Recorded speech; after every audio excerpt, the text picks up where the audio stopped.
The peril of a spirit of ownership. The rich young ruler went away from Jesus sad because the price of entering the kingdom of God and gaining treasure in heaven was more than he was willing to pay. This prompted Jesus to reiterate further to his followers. The peril of a spirit of ownership.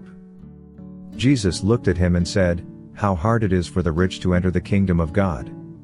Indeed, it is easier for a camel to go through the eye of a needle than for a rich man to enter the kingdom of God." Those who heard this asked, "Who then can be saved?" Jesus replied, "What is impossible with men is possible with God." Luke 18:24-27.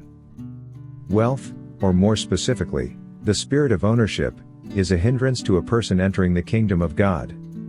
The word enter, as Jesus used it in this passage, means to experience the true effect of. In other words, it is hard for a rich man to experience the true effect of what kingdom living is like because his wealth is his prison.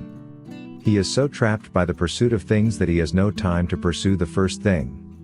He has become a prisoner of his own passions.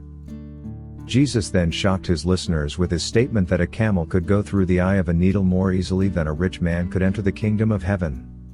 His listeners, entrenched in the belief that wealth was a sign of God's favor, asked, "Who then can be saved?"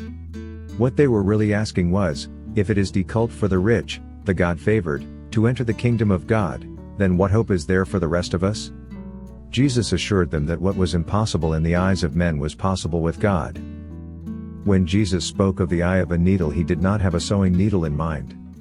In that part of the world, both then and now, the eye of a needle refers also to two wooden posts planted vertically in the ground close enough together so that a camel can squeeze between them only with difficulty. Because of the sand and the dryness of that desert environment, camels can become very dirty very quickly. The eye of a needle is used to help clean dirty camels. First, the camel driver leads the camel between the two posts until the animal's sides are stuck against them. Thus immobilized, the camel remains still while it receives a bath.